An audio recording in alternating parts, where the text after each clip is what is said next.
Once a month, the Boneless arrives in a tide. It's a force of nature, like quicksand. You can't reason or argue with it. All you can do is barricade your home and stay indoors. Us islanders know when it's coming.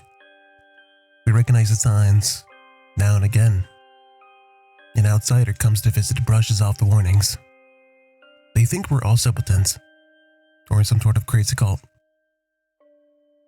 When I was a kid, maybe 7 or 8, a rich man from the mainland laughed in my mom's face when she told him that the Boneless was on its way. Mom said half the island warned him to stay inside. He didn't listen. He even boasted about he was going to leave this bedroom window open that night. Acting all smug like it was proving how stupid we were. Now the nurses wipe his ass and spoon feed him 3 times a day. It's hard to get away from the island. That's a girl I dreamed of leaving. Of seeing the world. But Mom got sick and had someone to take care of her. So I quit school.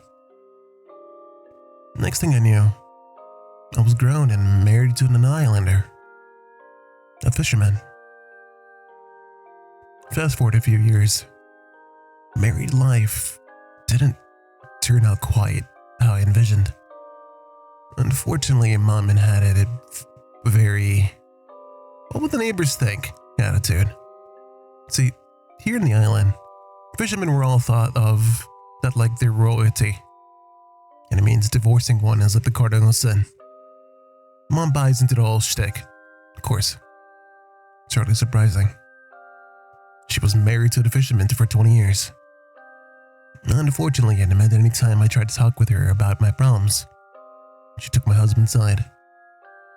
"Oh, but he's out on the boat all day working hard," she'd say.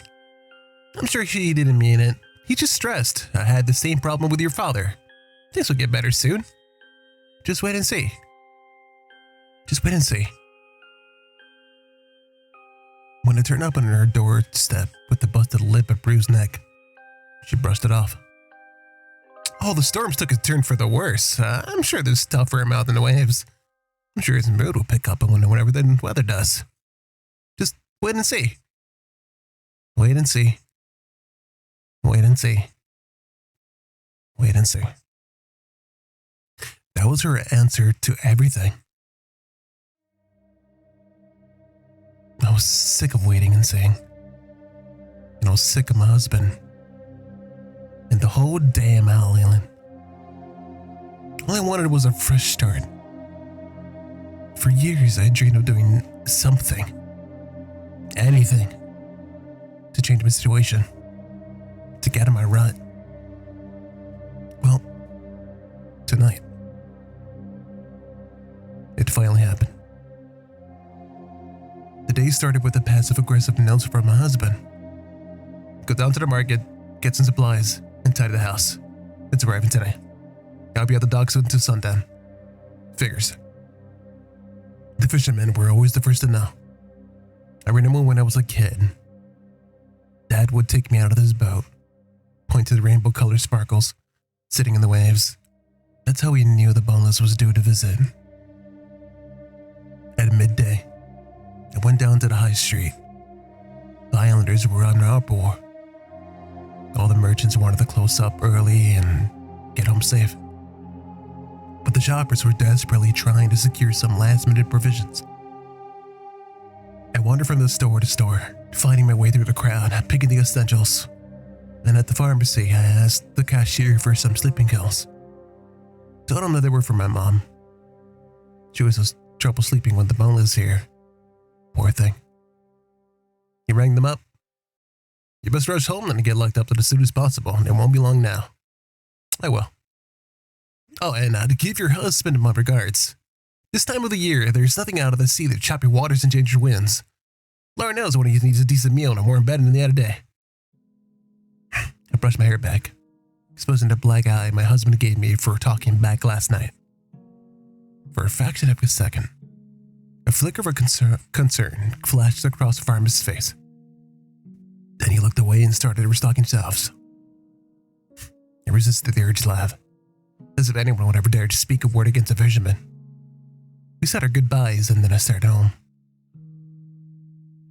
Along the way, as I walked along the coastal path, I stopped to watch the ocean waves. Above the surf, rainbow-colored sparkles twisted a twirl. I stood there in a trance-like state, contemplating what I was about to do. An elderly man gave me a nudge in the shoulder and nearly screamed. "There's nothing to hang about," he said. "There's not much time left. Go home quickly and don't dawdle." I sighed. Yeah, thank you. Further inland, police officers wandered along the cobblestone streets, screaming at people to go indoors. 2 of them broke up in a gathering of the teenagers and shooed them off. I entered my house and made sure it was properly secured. They cleaned it up from the bottom, top to bottom. When everything was ready, I went into the bathroom and practiced my smile. It looked so ingenuine, although that was nothing new. I didn't think my husband would notice or care. "Honey, would you like a glass of whiskey?" I said to my reflection. My voice sounded high and peculiar. I cleared my throat. "Honey, would you like a glass of whiskey? Heard someone say that there'd be some choppy waters lately. I thought you might appreciate a little reward after your hard work." That's much better. I waited for my husband, glancing at the clock every now and then. He wandered through the door at a little after 5 and locked the front door. Without saying a word, he tossed me his gear. I hung it up in the closet while he was wandering around the house, checking everything was properly secured. Experience had taught me the best way to wait for him and set up before you say anything. He sat in an armchair by the fireplace and kicked off his boots. "You tired?" I asked. "Of course I'm tired. What's for dinner?" "How's the cod sound?" "Some potatoes and peas." He had a newspaper in front of his face. "Fine. Just trying to burn it this time." I took the steps down to the cellar and flicked at the light switch. Pressed against the stone wall with the freezer, and at the far end of the room there was a double doors that opened into the streets, held together by a metal chain and padlock, the key to which hung from the nail to the wall. I lifted some cod out of the freezer and tucked it in my arm. Carried it to the kitchen, got everything ready, and shoved it in the oven.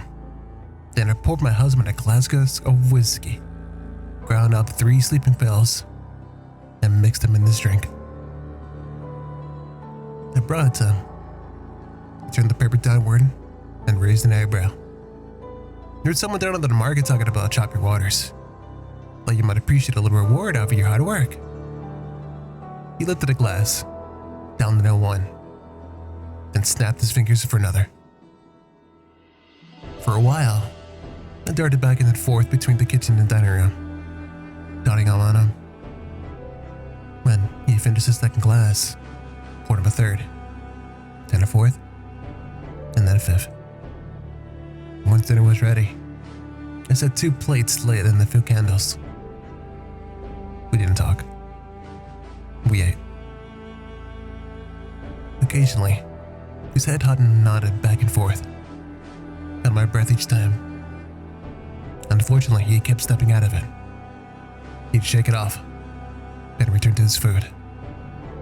After he finished the main course, I fetched him the piece of strawberry pie, plus 1 last drink mixed in with the 2 more pills for good measure. He gulped it down and without so much of a thank you. For a few moments, he sat in silence. Sweat beaded down on my face. Eventually, he took himself into the sitting room, back to his favorite armchair. The clock above the mantelpiece chimed. It was getting late. The Boneless would arrive at any minute now. It's cutting it close. Real close. My husband's eyelids fluttered. Then his head finally slumped forward. Quietly, I approached the armchair and pulled the newspaper away. Out like a light. Perfect. I grabbed my handbag and coat, raced down to the front door and unlocked it. I didn't have much time. The street reeked of rotten flowers and spoiled fish. The aroma was so intense, it stung my nostrils.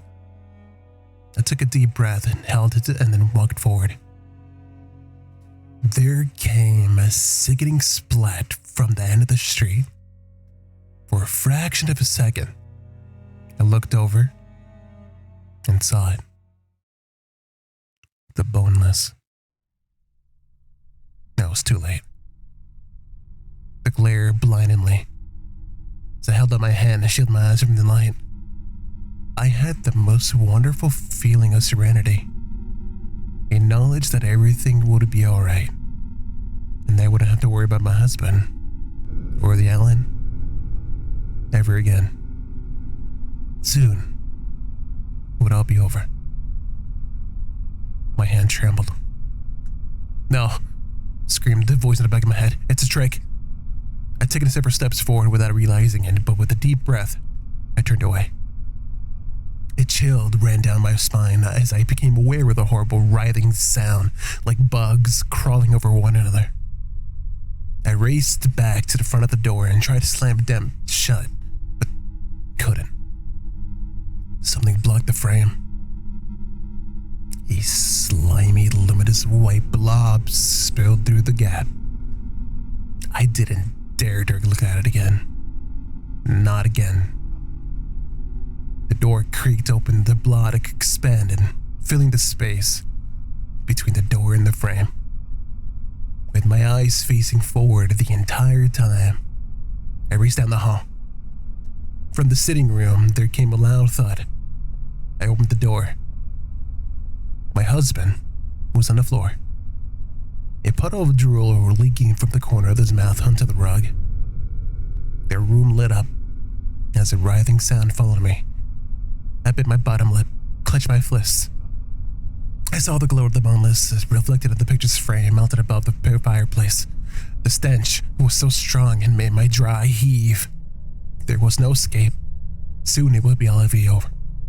And I had a lifetime of being a vegetable to look forward to.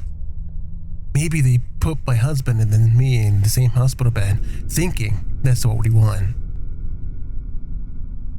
I had a sudden idea. I rushed forward, towards the cellar. My husband stirred. The last thing I saw before exiting the room was him shaking his head. He screamed, but not for long. His voice quieted and became a terrible gurgle. I resisted the urge to look back. I made my way down the steps to the cellar, and where I grabbed my key and mounted it beside the doors. My hands trembled so violently it took 3 attempts to get the key to the padlock. The writhing sound grew louder and louder until it was me in the room. I unlocked the padlock, then I wrapped the chain from the handles. For a moment, I felt something warm and pulsating touch at the back of my ankles. My whole body shivered. At the last possible second, I pushed open the double doors, then climbed to the street. Then I got up and ran. I ran halfway across the island, towards my mom's house, where I unlocked the front door, pulled it open.